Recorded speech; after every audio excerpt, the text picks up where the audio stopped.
Forget spies, moles, and the NSA. Could the U.S. use body language to figure out Russia's next move in the Ukraine crisis? With President Obama all but calling his Russian counterpart a liar, noting Putin's words don't match the facts on the ground, USA Today says the U.S. government has used a technique called movement pattern analysis to try to figure out Russia's next move in the Ukraine crisis.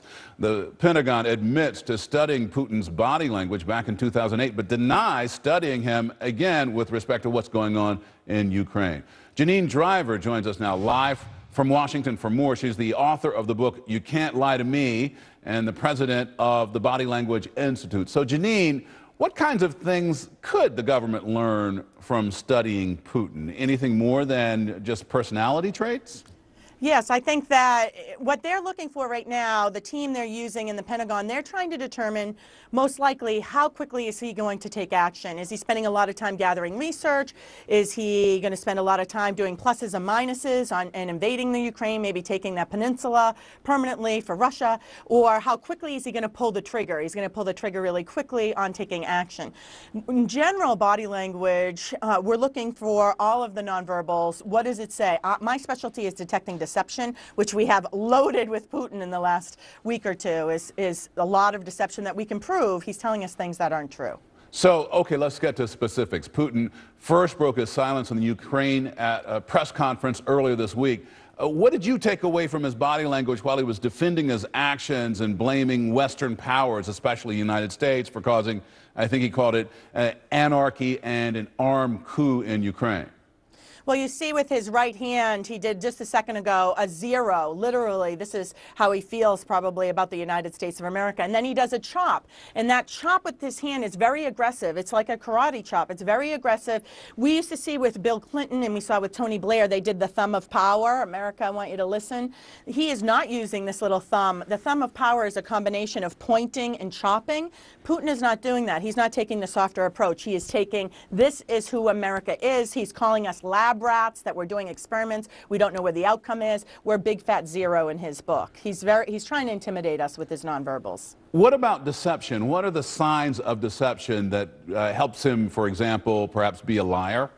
Well, it's very interesting, Joe, that you're asking me that, because there are common signs. One is contempt, which is moral superiority. It looks like this. It's a smirk on our face, saying yes, but shaking your head no. And a big one is shoulder shrugs. A shoulder shrug is uncertainty. I don't plan on taking over the peninsula in the Ukraine. The problem with Putin is we see none of that. We know as a fact he's lying about his soldiers. He's trained those soldiers. He said he didn't train the soldiers. He's in there with a huge presence, thousands of soldiers. He's saying that those aren't his soldiers. We know he's lying, but we're not seeing any of those nonverbal tells. That makes him a scary threat and a scary leader. Why? He used to be KGB, right? So here's a guy that's so controlled with lying. Why is that, Joe? Powerful liars literally focus on the rewards, not the consequences. Powerful liars literally, Joe, have a decrease in their cortisol, that stress hormone that's released when we're nervous. A powerful liar in the moment of lying has that decrease in cortisol and an increase in this happiness. They literally are so good, powerful liars. When one lie doesn't work, oh, you misunderstood me. What I meant to say was this. They have an increase in their cognitive functions. So when one lie doesn't work, they can divert and do a smokescreen. And Putin is a pro at it. It makes him a very dangerous threat. The other question, I think you've heard so much in Washington about Putin needing an off-ramp. Do you see this as a guy who's sort of projecting the body language of someone who's trying to find an escape route to get out of the crisis? I do not see this as a man who's ready to take action for an escape route. You kidding? Putin is all about, not wearing his shirt, and he's holding a rifle and riding a horse and fishing and swimming in a river. And he's all about, my dog is bigger than your dog.